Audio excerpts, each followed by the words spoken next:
Shanxay Osiyoning yuragi hisoblanadi. U Xitoyning ikkinchi katta shahridir. Biz uni ikkinchi Nyu-York ham deb atashmaydi, chunki bu yerda 26 million aholi yashaydi. Ammo shunga qaramasdan Shanxayning havosi Toshkentdagidan ko'ra ancha toza. Chunki bu yerda asosan elektromobillar yo'lga qo'yilgan bo'lib, aholisining yarmidan ko'pi skuter va velosipedlarda yuradi. Bundan tashqari, yaxshi transportni rivojlantirish bo'yicha Xitoy hozir birinchi o'rinda ketmoqda. Sayohatimizni Shanxayning yuragi hisoblangan Bund sohilidan boshlaymiz.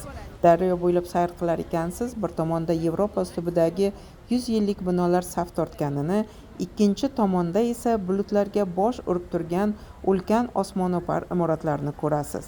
Bu manzara Shanxayning butun tarixi haqida so'zlab beradi. Ishonish qiyin, ammo 2 asr avval bu yer oddiy balqchilar qishlog'i edi. 19-asr o'rtalaridan boshlab shahar xalqaro savdo markaziga aylandi. Dunyoning turli mamlakatlaridan kelgan savdogarlar, muhandislar va tadbirkorlar aynan shu yerda yangi imkoniyatlar topdilar. Natijada Shanxay qisqa vaqt ichida Osiyoning eng boy va eng gavjum shaharlaridan biriga aylandi. Endi esa daryoning narigi sohili Pudunga yo'l olamiz. Bu yerda kelganingizda o'zingizni ilmiy fantastik film ichida yurgandek his qilasiz.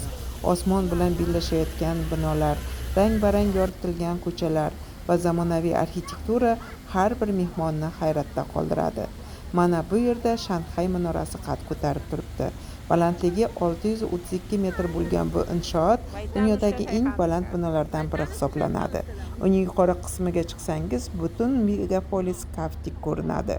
Yana bir qiziqarli fakt. Aeroportdan shahar markaziga kelganda siz oddiy poyezdda emas, balki magnit kuchida harakatlanayotgan mashhur maglev poyezdida sayohat qilishingiz mumkin. U soatiga 430 kilometrgacha tezlikka yetadi. Shanxay nafaqat baland binolari, balki ulkan iqtisodiy qudrati bilan ham mashhur.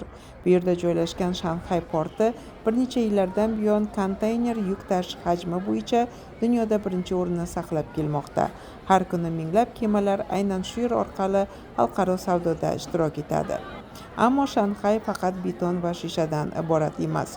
Shaharda ko'plab bog'lar, yashil hududlar va dam olish maskanlari barpo etilgan. Ekologik transport, elektr avtobuslar va chiqindilarni saralash tizimi shaharning barqaror rivojlanish siyosatiga xizmat qilmoqda. Shanxayning yana bir o'ziga xos jihati, bu yerda an'ana va zamonaviylik bir-birini to'ldirib turadi.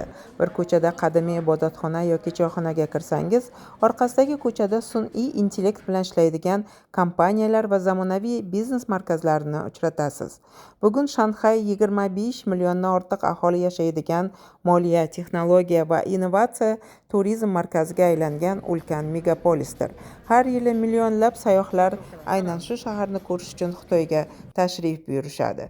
Shanxay ko'chalariga chiqqaningizda eng avvalo e'tiboringizni tortadigan jihat tartib va tozalik. Keng magistrallar, ko'p qavatli yo'l o'tkazgichlari, yuzlab chorrahalar va aniq ishlaydigan svetoforlar ulkan megapolisda harakatni samarali tashkil etadi. Millionlab odamlar yashashiga qaramay, transport tizimi puxta rejalashtirilganligi sababli shahar o'zining tartib intizomi bilan hayratga soladi.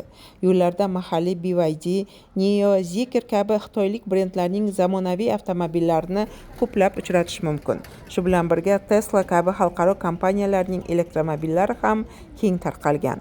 Shanxay Xitoyda elektr transportdan eng faol foydalaniladigan shaharlardan biri hisoblanadi. Bu yerda minglab elektr avtobuslari va taksilari xizmat ko'rsatadi. Elektromobillar uchun shahar bo'ylab juda ko'p quvvatlash stansiyalari qurilgan. Bu esa havo ifloslanishini kamaytirish va yashil iqtisodiyotni rivojlantirishga xizmat qilmoqda. Agar bir kuni Xitoyga sayohat qilish imkoniyatiga ega bo'lsangiz, Shanxayni albatta ro'yxatingizning birinchi qatoriga yozing.